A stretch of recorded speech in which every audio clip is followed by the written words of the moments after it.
우리가 함께 나눌 말씀은 창세기 19장 1절부터 29절 말씀입니다. 우리 한 절씩 같이 교독하겠습니다. 저녁 때에 그 두 천사가 소돔에 이르니 마침 롯이 소돔 성문에 앉아 있다가 그들을 보고 일어나 영접하고 땅에 엎드려 절하며 이르되 내 주여 돌이켜 종의 집으로 들어와 발을 씻고 주무시고 일찍이 일어나 갈 길을 가소서. 그들이 이르되 아니라 우리가 거리에서 밤을 새우리라. 롯이 간청하매 그제서야 돌이켜 그 집으로 들어오는지라. 롯이 그들을 위하여 식탁을 베풀고 무교병을 구우니 그들이 먹으니라.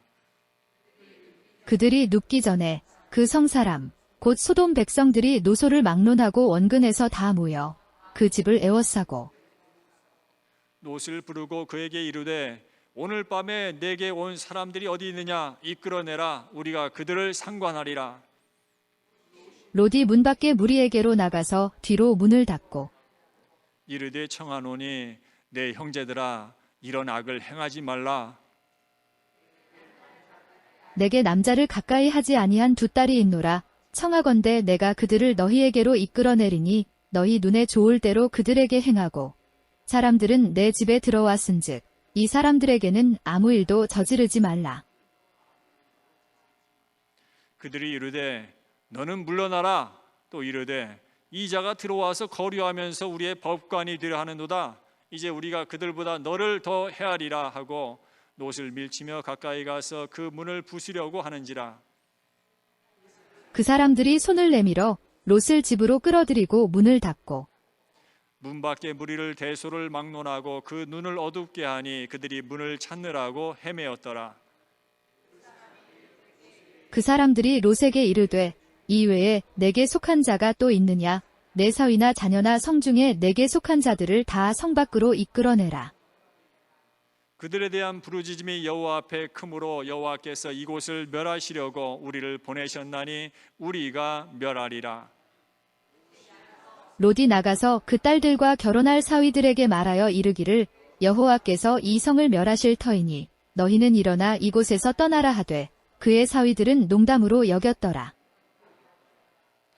동틀 때에 천사가 롯을 재촉하여 이르되 일어나 여기 있는 내 아내와 두 딸을 이끌어내라. 이 성의 죄악 중에 함께 멸망할까 하노라. 그러나 롯이 지체하매 그 사람들이 롯의 손과 그 아내의 손과 두 딸의 손을 잡아 인도하여 성 밖에 두니 여호와께서 그에게 자비를 더하심이었더라. 그 사람들이 그들을 밖으로 이끌어낸 후에 이르되 도망하여 생명을 보존하라. 돌아보거나 들에 머물지 말고 산으로 도망하여 멸망함을 면하라. 롯이 그들에게 이르되 내 주여 그리 마옵소서. 주의 종이 주께 은혜를 입었고 주께서 큰 인자를 내게 베푸사 내 생명을 구원하시오나 내가 도망하여 산에 가까지 갈 수 없나이다. 두렵건대 재앙을 만나 죽을까 하나이다. 보소서, 저 성읍은 도망하기에 가깝고 작기도 하오니 나를 그곳으로 도망하게 하소서. 이는 작은 성읍이 아니니까 내 생명이 보존되리이다. 그가 그에게 이르되 내가 이 일에도 내 소원을 들었은즉 네가 말하는 그 성읍을 멸하지 아니하리니 그리로 속히 도망하라. 내가 거기 이르기까지는 내가 아무 일도 행할 수 없노라 하였더라. 그러므로 그 성읍 이름을 소알이라 불렀더라.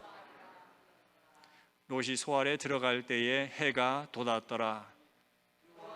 여호와께서 하늘 곧 여호와께로부터 유황과 불을 소돔과 고모라에 비같이 내리사 그 성들과 온 들과 성에 거주하는 모든 백성과 땅에 난 것을 다 엎어 멸하셨더라.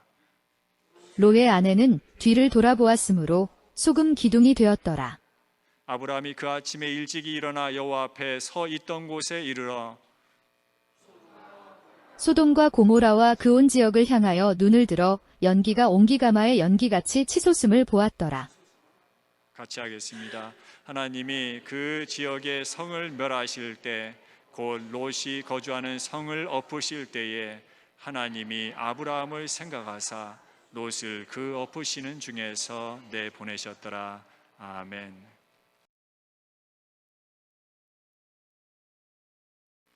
사랑하는 성도 여러분, 지난주 우리는 창세기 18장에서 아브라함이 소돔성을 위해 하나님께 간절히 간구하는 모습을 보았습니다.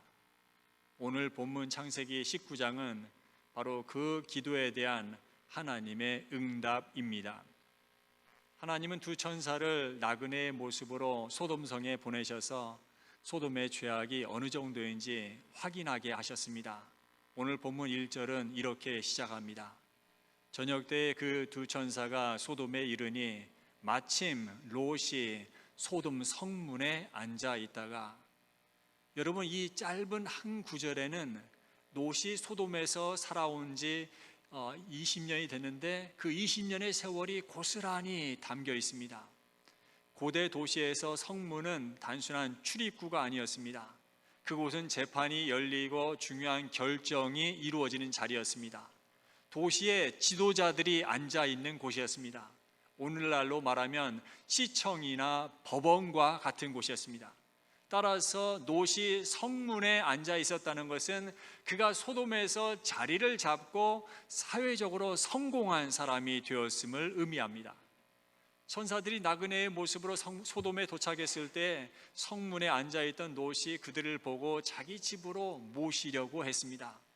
천사들이 거리를 살피기 위해 밖에서 밤을 보내겠다고 하자 롯은 아주 강력하게 만류하며 자기 집으로 모셔드립니다. 왜 그랬을까요? 롯은 소돔의 밤거리가 얼마나 끔찍하고 위험한지를 너무나 잘 알고 있었기 때문입니다. 이처럼 롯은 자신이 살고 있는 도시가 얼마나 죄에 물들어 있는지 잘 알고 있었고, 가능한 한 그 죄에 휩쓸리지 않으려고 무단히 애를 썼습니다. 그러나 그는 그 자리를 떠나지는 않았습니다. 아브라함의 장막으로 돌아갈 생각도 하지 않았습니다. 죄를 알면서도 떠나지 못하는 모습, 이것이 롯의 모습이었고 어쩌면 오늘 우리의 모습일 수도 있습니다. 천사들이 롯의 집에서 저녁 식사를 마치고 잠자리에 들 무렵 소돔의 죄악이 본격적으로 드러났습니다. 갑자기 소돔 사람들이 롯의 집으로 몰려와 문을 막 두드리며 소리를 쳤어요. 5절에 이 저녁에 내게 온 사람이 어디 있느냐? 이끌어내라. 우리가 그들을 상관하리라. 여기서 상관하리라는 말은 폭력적인 동성애 관계를 맺겠다는 뜻입니다. 성경은 노소를 막론하고 원근에서 다 모여 그 집을 에워쌌다고 강조합니다. 이는 소돔의 죄가 몇 사람의 문제가 아니라 도시 전체에 퍼져 있었음을 보여줍니다. 그들은 죄를 숨기지 않았습니다. 죄를 부끄러워하지도 않았어요. 오히려 때를 지어서 몰려와서 당당하게 자신들의 삐뚤어진 성적 욕망을 채울 권리를 내놓으라고 소리쳤습니다. 나그네를 보호하기는커녕 오히려 약자를 욕망의 대상으로 삼고 폭력으로 짓밟았습니다. 죄가 더 이상 부끄러운 것이 아니라 오히려 당연한 것이 되어버린 도시, 죄가 아예 문화가 되어버린 도시가 바로 소돔이었습니다. 어떻게 한 사회가 이 지경까지 타락할 수 있었을까요? 근본적인 이유는 그들이 하나님을 거부했기 때문입니다. 사람들이 하나님을 마음에 두기 싫어할 때 하나님은 그들을 어떻게 심판하실까요? 로마서 1장 28절, 그들이 마음에 하나님 두기를 싫어하매 하나님께서 그들을 그 상실한 마음대로 내버려 두사 합당하지 못한 일을 하게 하셨으니 또한 그런 일을 행하는 자들을 옳다 하느니라. 하나님을 거부하면 하나님은 그들을 죄 가운데 그대로 내버려 두십니다. 그러면 죄를 짓는 데서 끝나지 않습니다. 죄를 옳다고 여기고 죄를 정당화하는 자리까지 나아가게 됩니다. 브레이크가 고장난 것처럼 온갖 죄를 지으며 삶이 처참하게 망가져 갑니다. 그렇게 죄의 쓴맛을 보며 멸망의 길로 치닫다가 결국 자연스럽게 영원한 사망인 지옥에 떨어지게 되는 것입니다. 그런데 여러분, 오늘 우리가 사는 이 시대의 모습이 소돔과 너무나도 비슷하지 않습니까? 죄를 죄라 하지 않고 오히려 인권과 권리라는 이름으로 정당화하는 시대입니다. 이것은 하나님의 심판이 가까워지고 있음을 보여주는 두려운 징조입니다. 소돔 사람들이 몰려와 문을 부술듯이 위협하자 롯은 밖으로 나가 그들을 달랩니다. 여보게들, 제발 이러지 말게. 이건 악한 짓일세. 그러면서 위기를 모면하려고 차마 입에 담기 어려운 제안을 합니다. 자신의 두 딸을 내어주겠다고 말합니다. 손님을 지키겠다는 이유로 딸들을 희생시키려 한 것이죠. 우리는 이것을 롯의 믿음이나 용기로 미화해서는 안 됩니다. 소돔에서 너무 오래 살다 보니 그의 도덕적 기준과 사고방식마저 소돔을 닮아 철저히 망가져 버린 것입니다. 롯의 제안에 소돔 사람들이 어떻게 반응합니까? 9절, 이자가 거류하면서 재판관 노릇을 하려 하는도다 하며 비웃었습니다. 우리는 그들의 말 속에서 롯이 소돔에서 어떻게 살아왔는지 짐작할 수 있습니다. 재판관 노릇을 한다는 말은 롯이 나름대로는 신앙 양심을 지키려고 기회가 될 때마다 이보게들, 이런 악은 행하지 맙시다 라며 옳고 그름을 말하며 때때로 그들의 죄를 책망했다는 것을 의미합니다. 하지만 세상 사람들의 반응은 싸늘했습니다. 네가 뭔데 사사건건 간섭이야? 네가 믿으면 너나 믿지 왜 우리한테 네 신앙을 강요하고 우리를 가르치려 드는 거야? 굴러 들어온 주제에 재판관 행세를 해? 너부터 혼전 나볼래? 라며 오히려 롯을 위협했습니다. 이런 환경 속에서 살아가던 롯의 마음이 어떠했을까요? 베드로후서 2장 7절 8절, 무법한 자들의 음란한 행실로 말미암아 고통당하는 의로운 롯을 건지셨으니 그 의로운 심령이 상함이라. 롯은 세상과 적당히 타협하며 살았지만 마음 깊은 곳에는 여전히 죄를 아파하는 신앙 양심이 남아 있었습니다. 그는 죄를 죄로 알았고 날마다 소돔의 타락을 보며 몹시 괴로워했습니다. 그런데도 롯은 왜 소돔을 단호하게 떠나지 못했을까요? 소돔의 죄 때문에 괴로워하면서도 소돔이 주는 그 풍요로움과 안정된 생활, 그리고 높아진 이 사회적 지위만큼은 도저히 포기할 수 없었기 때문입니다. 한마디로 하나님의 백성으로 살고 싶으면서도 동시에 소돔 시민으로서 누리는 온갖 유익과 혜택을 다 움켜쥐고 싶었던 것이죠. 그 결과가 무엇입니까? 결국 롯은 자신도 모르는 사이에 영적인 감각을 잃어버리고 소돔의 악한 사고방식에 푹 물들어 버렸습니다. 손님을 보호한다는 그럴싸한 명분 아래 자신의 딸들을 희생시킬 수 있다고 생각할 만큼 그는 이미 자신도 모르는 사이에 신앙이 점점 약해지고 소돔의 사고방식에 물들어 버린 것입니다. 롯은 나름대로 위기를 막아보려 최선 다했지만 모든 것이 헛수고였습니다. 소돔 사람들은 오히려 롯을 거칠게 밀어내고 강제로 문을 부수고 들어와 나그네들을 겁탈하려고 덤벼들었습니다. 상황이 급박해지자 두 천사가 롯을 집 안으로 끌어들이고 문을 닫아버렸습니다. 그리고 밖에 있는 사람들의 눈을 어둡게 하여 문을 찾지 못하게 했습니다. 이제 소돔의 죄악은 두 눈으로 분명하게 확인되었습니다. 더 이상 돌이킬 수 없는 상태였습니다. 하나님의 심판은 이제 확정되었습니다. 천사들은 롯에게 말합니다. 12절 13절, 네게 속한 자들을 다 성 밖으로 이끌어내라. 여호와께서 이곳을 멸하시려고 우리를 보내셨나니 우리가 멸하리라. 하나님은 심판하시기 전에 먼저 구원받을 자를 건지십니다. 노아의 홍수 때도 그랬고 마지막 날에도 그러하실 것입니다. 천사의 경고를 들은 롯은 급히 밖으로 나가 두 딸과 약혼한 사위들에게 곧 들이닥칠 심판에 대해 알려줍니다. 그런데 사위들의 반응이 어떠했습니까? 14절, 그 사위들은 농담으로 여겼더라. 롯이 아무리 진지하게 하나님의 심판이 임박했다고 경고해도 사위들은 그저 농담으로 여겼습니다. 여러분, 오늘날도 마찬가지죠. 하나님 말씀을 농담처럼 듣는 사람이 있고 생명처럼 듣는 사람이 있습니다. 같은 자리에서 같은 말씀을 들어도 어떤 사람에게는 인생을 바꾸는 하나님의 음성이 되기도 하고 어떤 사람에게는 그냥 흘려보내는 소리가 됩니다.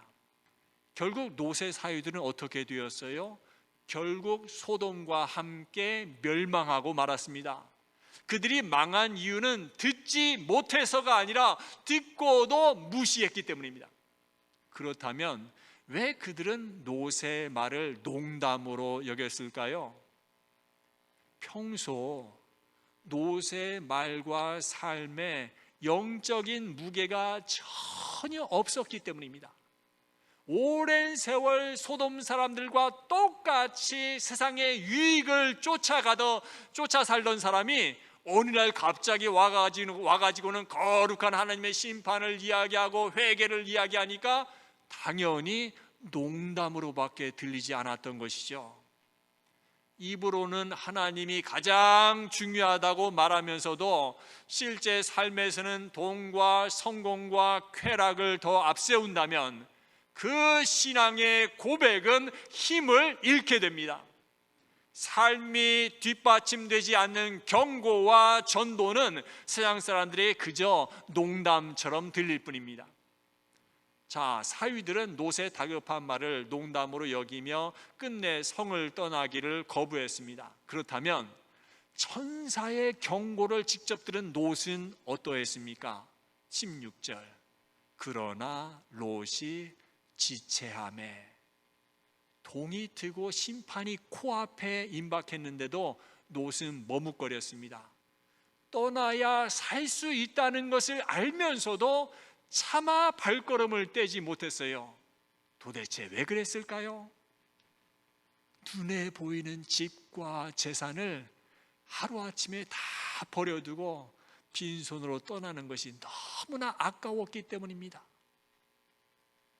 저 집이 어떤 집인데, 저 재산이 어떤 재산인데, 내 피와 땀을 다 쏟아가지고 어렵게 모아서 만들어 놓은 건데 그거 놓고 나오기가 너무 아까웠던 것이요.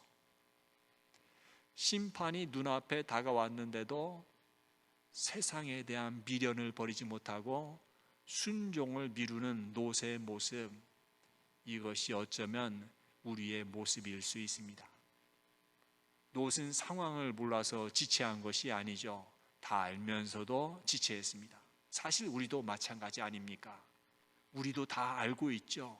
말씀이 중요하다, 예배가 중요하다, 기도해야 된다, 용서해야 된다, 죄를 끊어야 함을 알고 있습니다. 가정에 믿음을 세워야 함도 알고 있고 오직 예수 그리스도 외에는 구원이 없다는 것도 너무나 잘 압니다. 그러나 우리는 마땅히 행해야 할 선한 일과 거룩한 영적 의무 앞에서 너무나 자주 머뭇거립니다. 지금 이 시간 여러분이 차일피일 미루고 있는 순종은 무엇입니까? 끊어야 할 죄가 있습니까? 회복해야 할 관계가 있습니까? 시작해야 할 섬김과 봉사와 헌신이 있습니까? 미루고 있는 그 순종을 나중에가 아니라 바로 오늘 결단하고 행하십시오. 마귀는 늘 우리에게 내일 해, 나중에 해 라고 속삭이지만 성령님은 지금 당장 오늘 하라고 말씀하십니다. 내일은 그 누구도 장담할 수 없는 시간입니다. 지금 순종하지 않으면 영영 기회가 다시 오지 않을 수도 있습니다. 오늘이 바로 하나님께서 우리에게 주신 은혜의 시간이요 기회인 것입니다. 더 이상 지체하지 마십시오. 세상에 대한 미련을 버리고 지금 당장 순종하시길 바랍니다. 자, 롯이 이렇게 지체하고 머뭇거리고만 있을 때 천사들이 어떻게 했습니까? 16절, 그 사람들이 롯의 손과 그 아내의 손과 두 딸의 손을 잡아 인도하여 성 밖에 두니 여호와께서 그에게 자비를 더하심이었더라. 보십시오, 롯과 그의 가족은 스스로 결단해서 자발적으로 걸어 나온 것이 아닙니다. 세상에 미련을 두고 끝까지 머뭇거리다가 결국 마지못해 억지로 끌려 나온 것입니다. 롯이 구원받은 이유는 그를 붙잡아 이끌어내신 하나님의 손길 때문이었습니다. 하나님의 자비로 그가 구원을 받았습니다. 돌이켜보면 우리 인생에도 그런 하나님의 손길이 있지 않았습니까? 예수님은 요한복음 6장에서 이렇게 말씀하셨어요. 아버지께서 이끌지 아니하시면 아무도 내게 올 수 없느니라. 우리는 스스로 하나님께 나아갈 수 없는 사람들이었습니다. 죄 가운데 있었고 영적으로 죽은 시체들과 같았습니다. 그러나 하나님께서 우리를 찾아오셨습니다. 말씀으로 부르시고 성령으로 깨우치시고 예수님께로 이끄셨습니다. 넘어질 때마다 붙드셨습니다. 흔들릴 때마다 돌이키게 하셨습니다. 때로는 아픔을 통해서라도 죄의 자리에서 끌어내셨습니다. 오늘 또 머뭇거리는 우리를 하나님의 손이 붙들고 계십니다. 요한복음 10장 28절, 내가 그들에게 영생을 주노니 영원히 멸망하지 아니할 것이요 또 그들을 내 손에서 빼앗을 자가 없느니라. 천사들은 롯의 가족을 성 밖으로 이끌어낸 뒤 이렇게 명령합니다. 17절, 도망하여 생명을 보존하라. 돌아보거나 들에 머물지 말고 산으로 도망하여 멸망함을 면하라. 구원을 얻기 위해서는 지체해서는 안 됩니다. 뒤를 돌아봐서도 안 됩니다. 모든 것을 잃는다 해도 생명 얻는 것이 더 중요합니다. 심판이 임박한 지금 우리의 유일한 피난처이신 예수 그리스도께로 속히 피해야 합니다. 그런데 이 절체절명의 순간에도 롯은 다시 망설입니다. 그는 산으로 가지 않고 가까운 작은 성 소알로 피하게 해달라고 요청합니다. 아이고, 작은 성이니까 괜찮지 않겠습니까? 그런 계산이죠. 우리에게도 이런 모습이 있죠. 큰 죄는 버리려 하지만 작은 죄는 남겨두고 싶죠. 세상을 완전히 떠나기보다는 조금은 붙잡고 싶죠. 그런 마음이 롯처럼 우리 안에도 있습니다. 그럼에도 불구하고 천사들은 롯의 요청을 들어줍니다. 21절 22절, 내가 이 일에도 네 소원을 들었은즉 그리로 속히 도망하라. 네가 거기 이르기까지는 내가 아무 일도 행할 수 없노라. 원래 하나님의 심판 계획에는 그 모든 평지가 다 포함되어 있었어요. 그런데 롯이 소알로 가게 해달라고 하자 하나님은 소알을 멸망의 대상에서 제외하시고 심판의 계획까지 변경하시며 롯에게 은혜를 베풀어 구원해 주셨습니다. 그리고 네가 거기 이르기까지는 내가 아무 일도 행할 수 없다고 하십니다. 여러분, 이 얼마나 놀라운 은혜요 은총이요 하나님의 보호하심입니까? 노아가 방주에 들어간 후에야 홍수가 시작된 것처럼 롯이 소알에 들어간 후에야 심판이 시작되었습니다. 24절 25절, 여호와께서 하늘 곧 여호와께로부터 유황과 불을 내리사 다 엎어 멸하셨더라. 이것은 우연한 자연재해가 아니라 거룩하신 하나님의 공의로운 심판이었습니다. 성경의 기록대로 하늘 곧 여호와께로부터 내린 심판이었습니다. 소돔 사람들은 그날 아침에 평소처럼 살고 있었어요. 먹고 마시고 사고 팔고 집을 지었습니다. 어제와 다르지 않은 평범한 하루였어요. 그러나 그날이 그들의 마지막 날이었습니다. 하늘에서 유황과 불이 비처럼 소돔과 고모라에 쏟아졌고 도시가 순식간에 잿더미로 변해버렸습니다. 그런데 바로 그때 참으로 비극적인 사건이 발생합니다. 26절, 롯의 아내는 뒤를 돌아보았으므로 소돔 기둥이 되었더라. 여기서 돌아보았다는 것은 단순히 슬쩍 쳐다본 것이 아니라 미련을 가지고 뚫어지게 바라본 것입니다. 아이고 내 금가락지, 아이고 내 돈, 내 예쁜 저 옷들, 아이고 내 집 저 불타고 있네. 구원의 길 위에 있었으면서도 정작 멸망할 것을 더 사랑했습니다. 그래서 자꾸만 걸음을 멈추고 서서 불타는 소돔을 바라보고 또 바라보다가 구원의 문턱에서 비참한 소돔 기둥이 되고 말았습니다. 천사가 손을 잡아 이끌어냈지만 그녀의 마음까지 빼내어 줄 수는 없었습니다.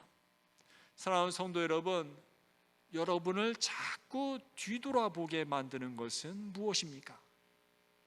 주님은 말씀하십니다. 롯의 철을 기억하라. 우리는 바울처럼 고백해야 합니다. 빌립보서 3장 13절 14절, 뒤에 있는 것은 잊어버리고 앞에 있는 것을 잡으려고 달려가노라. 우리의 시선은 오직 앞을 향해야 합니다. 우리를 구원하신 예수 그리스도를 바라보고 땅끝 복음화의 그 비전을 품고 하나님 나라를 향해 믿음의 길로 달려가야 합니다. 사라질 세상의 것들에 마음을 빼앗기지 마십시오. 우리는 열심히 일을 하고 돈도 벌고 하지만 우리는 먹든지 마시든지 무엇을 하든지 하나님의 영광을 위해서 하는 것입니다. 아브라함은 아침 일찍 일어나 전날 하나님 앞에 섰던 그 자리로 나아갔습니다. 그리고 소돔과 고모라 쪽을 바라보았어요. 땅에서 연기가 치솟고 있었습니다. 겉으로 보면 아브라함의 기도는 응답되지 않은 것처럼 보였습니다. 소돔은 멸망했고 의인 10명은 없었습니다. 그러나 29절은 중요한 사실을 밝힙니다. 하나님이 아브라함을 생각하사 롯을 그 엎으시는 중에서 내보내셨더라. 하나님은 아브라함의 중보를 기억하시고 롯을 멸망 가운데서 건지셨습니다. 정작 롯 자신은 몰랐을 거예요. 그 아침에 자기가 왜 살았는지, 누군가 자기를 위해 하나님 앞에 서서 생명을 걸고 기도했다는 사실을 몰랐을 것입니다. 롯의 구원의 근거는 롯 안에 있지 않았습니다. 롯 바깥에 있었어요. 아브라함의 중보와 하나님의 언약 안에 있었습니다. 우리의 구원도 마찬가지입니다. 우리 구원의 근거는 우리 안에 있지 않습니다. 우리의 선함이나 열심, 공로에 있지 않습니다. 우리의 바깥에 있습니다. 우리를 위해 하나님 앞에 서 계신 단 한 분, 예수 그리스도께 있습니다. 우리에게는 아브라함보다 크신 중보자 예수 그리스도가 계십니다. 디모데전서 2장 5절, 하나님은 한 분이시요 또 하나님과 사람 사이의 중보자도 한 분이시니 곧 사람이신 그리스도 예수라. 아브라함은 산 위에서 기도했지만 우리 예수님은 십자가 위에서 기도하셨습니다. 누가복음 23장 34절, 아버지 저들을 사하여 주옵소서, 자기들이 하는 것을 알지 못함이니이다. 예수님은 이 기도를 단 한 번만 하신 것이 아닙니다. 원어 성경과 영어 성경을 보면 Then Jesus kept saying이라고 되어 있습니다. 계속해서 기도하고 계셨던 것입니다. 골고다에 도착하셨을 때에도 아버지 저들을 사하여 주옵소서, 저들이 하는 것을 알지 못함이니이다. 군인들이 주님의 팔을 십자가에 묶을 때에도 아버지 저들을 사하여 주옵소서, 자기들이 하는 것을 알지 못함이니이다. 못이 손바닥을 뚫을 때에도 아버지 저들을 사하여 주옵소서, 저들이 하는 것을 알지 못하나이다. 십자가가 세워질 때에도 아버지 저들을 사하여 주옵소서, 자기들이 하는 것을 알지 못함이다. 사람들이 저주하며 욕할 때도 아버지 저들을 사하여 주세요, 저들이 하는 것을 알지 못함이니이다. 군병들이 옷을 나누어 제비 뽑을 때도 주님은 계속해서 아버지 저들을 사하여 주옵소서, 자기들이 하는 것을 알지 못함이니이다라고 기도하셨어요. 가해자들이 회개한 것도 아니에요. 용서를 구한 것도 아닙니다. 하지만 주님은 지금 자기를 죽이고 있는 사람들을 용서해달라고 죽음의 그 자리에서 계속 기도하셨습니다. 그런데 이 기도가 응답되기 위해서는 대가가 필요했습니다. 반드시 예수님의 피와 죽음이 필요했어요. 예수님께서 친히 그 대가를 치르셨습니다. 아브라함은 롯을 위해 기도할 수 있었지만 롯을 대신해서 심판을 받을 수는 없었습니다. 그러나 예수님은 우리를 위해 기도하셨을 뿐만 아니라 우리 대신 심판을 받으셨습니다. 십자가를 보십시오. 소돔에 쏟아졌던 그 심판의 불이 갈보리 십자가 위에서 예수님께 쏟아졌습니다. 우리가 받아야 할 그 진노를 주님이 대신 받으셨습니다. 우리가 받아야 할 저주를 주님이 대신 짊어지셨습니다. 예수님은 단지 용서를 구하신 것이 아니라 우리의 죄를 친히 담당하시며 아버지여 저희를 사하여 주옵소서라고 기도하셨습니다. 주님의 이 기도와 십자가의 희생 때문에 저와 여러분 같은 사람들, 수많은 죄인이 구원받은 것입니다. 아브라함의 중보 기도는 롯의 가족 몇 명을 구원하는 데 그쳤지만 예수 그리스도의 중보는 10명, 50명에 그치지 않습니다. 예수 그리스도를 믿기만 하면 천하 만민을 다 구원하실 수 있습니다. 로마서 5장 8절 9절 우리가 아직 죄인 되었을 때에 그리스도께서 우리를 위하여 죽으심으로 그의 피로 말미암아 의롭다 하심을 받았으니 더욱 그로 말미암아 진노하심에서 구원을 받을 것이니. 롯은 천사의 손에 이끌려 나왔지만 오늘 우리는 그리스도의 피로 죄와 사망에서 건짐을 받았습니다. 롯은 산으로 도망하라는 명령 받았지만 오늘 우리는 예수 그리스도께로 피하라는 명령을 받고 있습니다. 하나님께서 아브라함을 생각하사 롯을 건지신 것처럼 하나님은 예수 그리스도를 보시고 우리를 구원하십니다. 이 얼마나 놀라운 복음입니까?